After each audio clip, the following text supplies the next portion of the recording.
Fala pessoal, tudo bem? Bem-vindos ao Uncle Brasil Podcast. Aqui é o melhor lugar para praticar português e para conhecer um pouco mais sobre esse mundo chamado Brasil. Link para a transcrição dessa entrevista está aqui na descrição do episódio. Pessoal, hoje eu vou conversar com a Dandara. A Dandara é guia de turismo e especialista no tour Little Africa, aqui no Rio de Janeiro. Dandara, seja bem-vinda. Conta um pouco da sua história para gente, por favor. Olá, muito obrigada, Anco, pelo convite de participar do podcast. Eu sou a Dandara, sou guia de turismo há quase 9 anos na cidade do Rio de Janeiro. Apesar de ser guia de turismo há 9 anos, eu sou nascida e criada numa cidade chamada Nova Iguaçu, que está localizada em torno de 1 hora da cidade do Rio. Então, eu sempre gostei de me comunicar com as pessoas. Eu amo estudar história, então eu combinei as duas coisas. Quando eu tinha 18 anos, quando eu terminei o ensino médio, e eu vi a oportunidade de começar a estudar o curso de guia de turismo. Legal. Portanto, eu comecei a estudar, me formei, e aí eu comecei a trabalhar promovendo alguns passeios culturais para os cariocas e também para os visitantes da cidade do Rio de Janeiro. Então, essa foi a minha primeira experiência. Então, de Nova Iguaçu, eu promovi os eventos para as pessoas da minha cidade, e no Rio, eu trabalhava com os estrangeiros que visitavam a cidade e que gostariam de visitar os pontos turísticos e outros pontos não tão óbvios. Legal. Uns roteiros mais alternativos, né? Exato. O pessoal Exato. de Nova Iguaçu, você trazia para o Rio de Janeiro para conhecer os roteiros alternativos daqui? Sim, inicialmente eu comecei a promover algumas caminhadas culturais no centro da cidade do Rio, onde eu apresentava os monumentos históricos, contava a história da cidade do Rio, e durante esse tempo eu fui convidada por um colega chamado Wellington, também guia de turismo, a conhecer o roteiro da Pequena África. Foi quando eu fui introduzida a esse roteiro entre o ano de 2012 e 2016. A área foi redescoberta por conta dos grandes eventos que aconteceram na cidade, iriam acontecer. Então, muitas descobertas aconteceu e movimentou alguns pesquisadores, professores, e em 2016 houve um decreto da prefeitura da cidade do Rio de Janeiro em demarcar a região como um roteiro de herança histórica africana na cidade do Rio de Janeiro. Uhum. E a partir daí, vários guias da cidade começaram a promover o roteiro, e pouco conhecido. Em 2016 eu fui introduzida e eu comecei a estudar.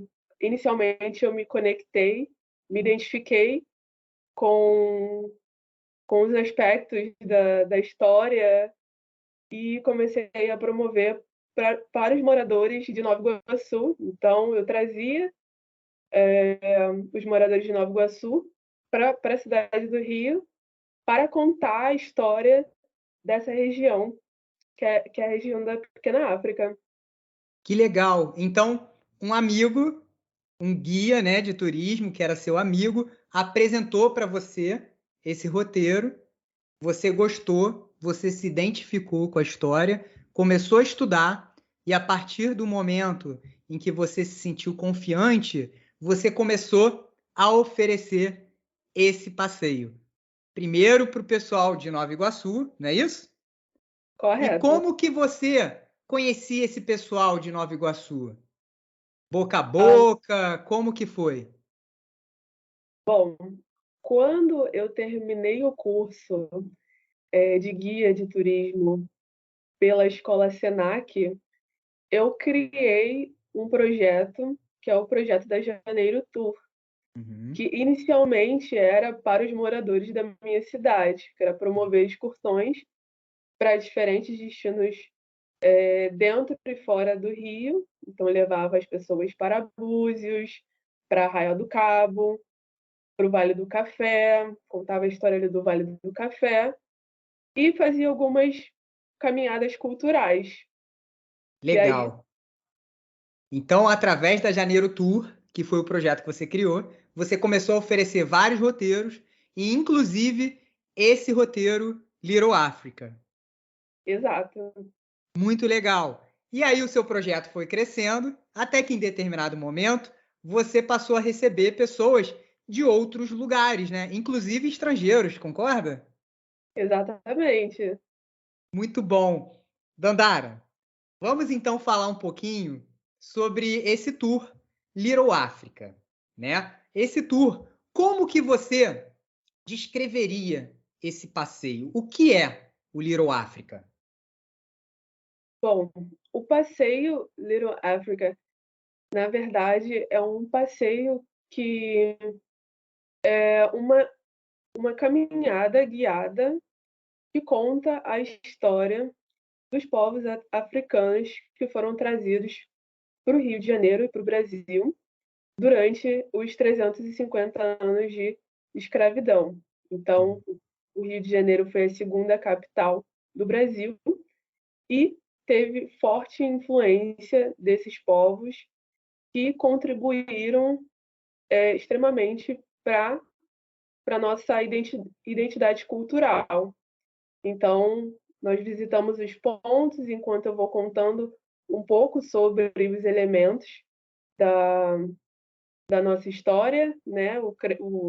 Durante a evolução da história, e aí a gente consegue compreender como foi a formação da identidade cultural, da identidade carioca, sobre os elementos na nossa na música, na gastronomia, sobre os aspectos religiosos que influenciaram a cultura carioca. E aí, durante a nossa caminhada, nós iniciamos lá na cidade do Samba, onde eu conto, onde realizamos a visita, onde contamos a história do carnaval, né? Durante a visita, a gente consegue entender o carnaval como um todo, as influências aqui na cidade, como acontecia essa dinâmica, né, no final do século XIX, e como os povos escravizados criaram a sua própria identidade, né, a criação das escolas de samba, né, a partir de 1932.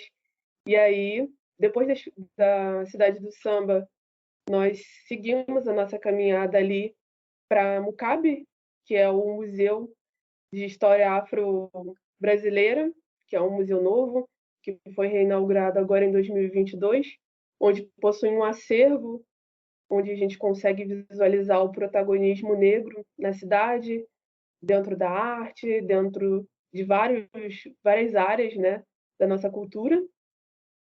E o Mucabe, inclusive, é a primeira escola pública da América Latina, criada por Dom Pedro II. Então, o acervo está localizado na primeira escola pública também é bem interessante para começar, né, a nossa caminhada e falar um pouco sobre a diáspora africana.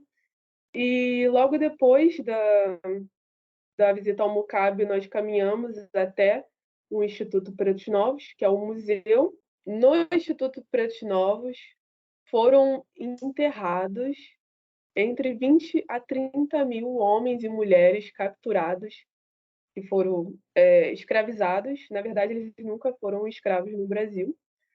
E quando desembarcavam no porto da cidade do Rio, no Cais do Valongo, eles já chegavam mortos. Então, o Instituto Pretos Novos serviu como um cemitério, né? Uma vala, na verdade, onde eles eram jogados juntamente com itens, cerâmicas, e a cidade foi urbanizada, foram criadas edificações, e na edificação onde foi descoberto o cemitério era a residência de um casal que, em 1996, estava fazendo uma restauração e aí acabou encontrando esse sítio arqueológico que foi, a princípio eles acharam que seria uma chacina, mas eles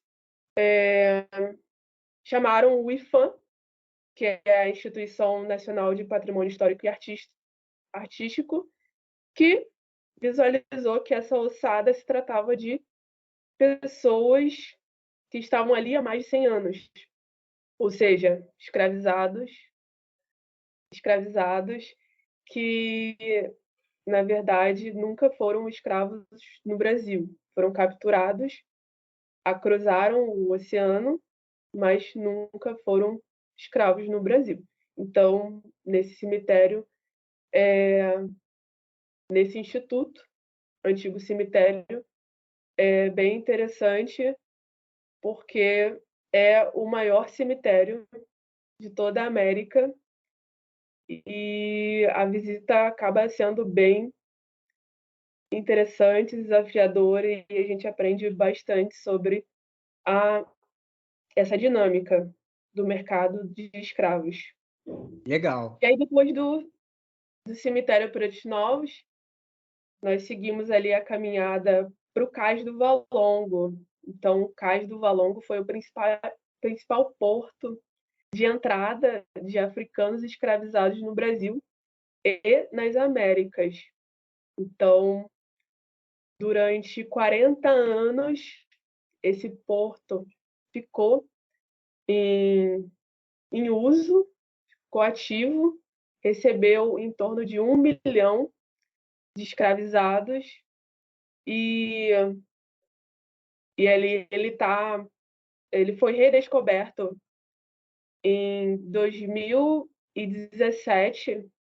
Na verdade, em 2017 ele foi reconhecido pela Unesco, mas ele foi redescoberto também durante essa obra de revitalização que aconteceu em 2012, entre 2012 e 2016, e tem uma importância muito grande na chegada desses escravizados no Brasil. Beleza. E aí, logo em seguida, nós vamos até o Morro da Conceição. Antes de subir o Morro da Conceição, a gente consegue ver a casa de Tia Ciata. Casa de Tia Ciata é uma casinha amarela que tem logo ali, ao lado das escadas do Morro da Conceição. Tia Ciata foi uma baiana, mãe do samba e do carnaval aqui no Rio de Janeiro. Uma baiana que se mudou para a cidade do Rio de Janeiro com 22 anos, no final do século XIX. Então, ela tem bastante importância, porque ela foi quituteira. Dentro das escolas de samba, ela tem um tributo, existe um tributo em homenagem a ela até hoje, que é a ala das baianas. E então, conta um pouco da história de Tia Ciata. E aí, em cima ali, caminhando pelo Morro da Conceição, nós conseguimos visualizar a Rua Camerino, a Praça dos Estivadores. Logo em seguida, nós descemos o Morro da Conceição, lá pela Pedra do Sal. A Pedra do Sal, que é oficialmente reconhecida como um quilombo urbano, que, né, tem grande influência, né? é um dos locais onde podemos dizer que está reconhecido como o local de nascimento do samba e do carnaval carioca. Então, o local se chama Pedra do Sal e eu vou contar um pouco sobre o porquê se chama Pedra do Sal. E depois da Pedra do Sal, nós caminhamos ali para a Praça São Francisco da Prainha, que a Praça São Francisco da Prainha é uma praça histórica, bem interessante, bem bonita, que se chama São Francisco da Prainha justamente porque existe uma praia ali, mas com a urbanização da cidade, né? A Baía de Guanabara, ela foi aterrada, então nós temos a rua ali, uma rua, a Rua Sacadura Cabral, e aí a Baía de Guanabara fica bem 300 metros atrás, né? Mais adiante, assim. Então, né, a praça também está na lista dos 10 bairros mais descolados do mundo. Então, existe uma história interessante sobre o passado da diáspora africana, mas também é uma praça que está bem reconhecida atualmente pelos bares e música, tem bastante gastronomia diferente, comidas. Legal, Dandara. E é aí que termina o passeio, né? Com um almoço gostoso Exatamente, nessa praça. Dandara, exatamente. só para a gente finalizar, conta para a gente então por que se chama Pedra do Sal? A Pedra do Sal era um local onde era usado para secar e vender sal quando a água da Baía de Guanabara chegava bem até a entrada da Pedra do Sal.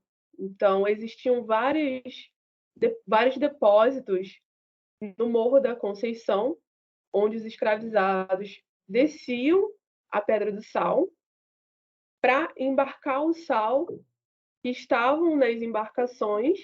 Eles colocavam para secar exatamente ali na pedra e depois levar para os depósitos que ficavam ali no Morro da Conceição. Então, por isso que a pedra se chama Pedra do Sal. Legal, Dandara, interessante.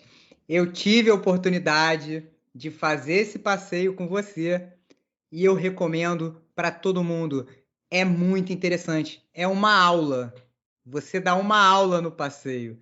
Dandara, se a pessoa quiser fazer esse passeio com você, como ela faz? Bom, eu convido a todos a visitar o meu Instagram, que é o @janeirotour. Tem uma página do Facebook também, chamada Janeiro Tour e Travel. Então, todos podem me localizar nessas duas redes sociais. Tem o meu número de telefone, onde eu possuo o WhatsApp. Então, caso vocês tenham interesse, podem entrar em contato para realizar um agendamento e eu mando detalhes sobre pontos de encontro, valores e tudo mais. Legal, Dandara. Parabéns pelo projeto e boa sorte. É isso, pessoal. Esse foi o episódio de hoje. Espero que tenham gostado. Não se esqueçam de compartilhar esse episódio com alguém que esteja estudando português ou com alguém que também seja apaixonado pela cultura brasileira. Até a próxima! Valeu!